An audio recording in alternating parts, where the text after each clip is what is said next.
Hello friends, welcome to my channel Saanvi की पाठशाला। Friends, आज हम इस वीडियो में मेटाफिजिकल पोइट्स के बारे में पढ़ेंगे जिनसे एनटीए में हमेशा क्वेश्चन आते हैं।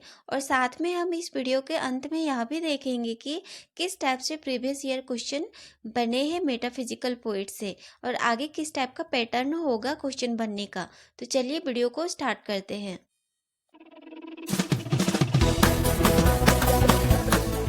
फ्रेंड्स, स्कूल ऑफ पोएट्स की सीरीज का यह 13 लेक्चर है और उस पर मैंने प्लेलिस्ट बना रखा है। तो अगर आप चाहें तो वहाँ पे जाके देख सकते हैं इस चैनल के प्लेलिस्ट सेक्शन में। तो चलिए देखते हैं मेटाफिजिकल पोएट है क्या। फ्रेंड्स, मेटाफिजिकल पोएट्स एक 17th सेंचुरी का ग्रुप था जिनकी पोइट्री मेटाफिजिकल पोइट्री के नाम से जाना जाता था।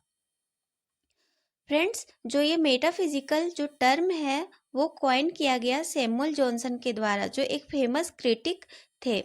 उन सैमुअल जॉनसन ने एक वर्क लिखा था, lives of the most eminent English poets. इस वर्क में इन्होंने 52 पोइट्स का शॉर्ट बायोग्राफी लिखा था।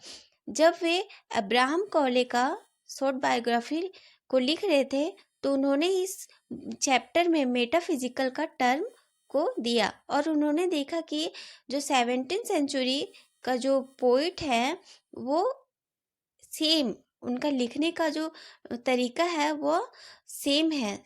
यानी कि सारे पोइट्स का जो लिखने का तरीका है वो बहुत ही ज़्यादा सिमिलर था। और ये सारे जो पोइट्स हैं 17th सेंचुरी का वो कंसीट का यूज कर रहे थे और दुनिया से परे पोइट्री को लिख रहे थे। इसलिए सैमुअल जॉनसन ने इन सारे पोइट्स को मेटाफिजिकल नाम दे दिया और यह नाम 17th सेंचुरी में दिया। आगे है फ्रेंड्स, यहाँ पे मेटाफिजिकल का मतलब। तो मेटा मतलब होता है बियॉन्ड और फिजिकल का मतलब होता है फिजिकल नेचर, यानी कि दुनिया से परे अपनी पोएम को लिखना, जो मेटाफिजिकल पोइट्स लिखते थे। अब चलिए देखते हैं इसमें कौन कौन से राइटर हैं। फ्रेंड्स, राइटर को पढ़ने से पहले हम लोग मेटाफिजिकल पोएम का कैरेक्टरिस्टिक्स जानेंगे कि किस टाइप से पोएम पोइट्स लिखते थे। मेटाफिजिकल पोइट्स अपनी पोएम को लिखते थे। तो फ्रेंड्स, पहला कैरेक्टरिस्टिक्स है कि ये पोइट अपनी पोएम में कंसीट का यूज करते थे, यानी कि दो अनकॉमन चीज का तुलना करना एक दूसरे से। जैसे कि जॉन डन ने, जो बहुत ही ज़्यादा फेमस मेटाफिजिकल पोइट है, उन्होंने एक पोएम लिखा है द फ्ली। इस पोएम में इन्होंने फ्ली जो एक कीड़ा है उनका कंपैरिजन दो लवर से किया है जो दोनों अनकॉमन हैं।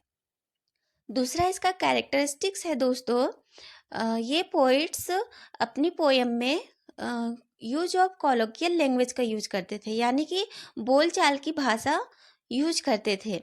और तीसरा कैरेक्टरिस्टिक्स है दोस्तों कि ये ड्रामेटिक इफेक्ट अपनी पोएम में प्रोड्यूस करते थे, यानी कि पोएम रीडर को ड्रामा के जैसा लगता था। और चौथा है इसका कैरेक्टरिस्टिक्स, आर्ग्यूमेंटेटिव इनका पोइट्री होता था। अब चलिए देखते हैं इसमें कौन कौन से राइटर आते हैं। तो पहला राइटर है जॉन डन, जो मेटाफिजिकल पोइट्री का मेन राइटर है और इन्हें मोनार्क ऑफ विट भी कहा जाता है। नेक्स्ट है Andrew Marvell, George Herbert, Richard Crashaw, Henry Vaughan, Abraham Cowley, Richard Leigh, John Cleveland, Thomas Traherne, Edward Benlowes. ये सारे मेटाफिजिकल पोइट्स है दोस्तों। और फ्रेंड्स, जो जॉन डन है वो बहुत ही ज़्यादा मेटाफिजिकल पोइट्स के लिए फेमस है। फ्रेंड्स, अब चलिए देखते हैं कि किस टाइप से क्वेश्चन बनते हैं। फ्रेंड्स, प्रीवियस ईयर क्वेश्चन में आए हैं मेटाफिजिकल पोइट से कि डायरेक्ट क्वेश्चन कि इनमें से कौन कौन से मेटाफिजिकल पोइट्स हैं। तो आपको वहाँ पे 3 सही और एक गलत ऑप्शन दिया हुआ होता है, तो आपको चूज करना पड़ता है। और इनडायरेक्ट क्वेश्चन इनके कैरेक्टरिस्टिक्स से आते हैं, जो मैंने अभी बताया कि ये कंसीट का यूज करते थे, कोलोकियल लैंग्वेज का यूज करते थे और अपनी पोइट्री में ड्रामेटिक इफेक्ट डालते थे और अपनी पोइट्री में आर्ग्यूमेंटिव का भी इफेक्ट डालते थे, जो इनका कैरेक्टरिस्टिक्स है। और ये फुल फिगर ऑफ स्पीच का भी यूज करते थे अपनी पोयम में। तो ये रहे इनके कैरेक्टरिस्टिक जिनसे क्वेश्चन आते हैं।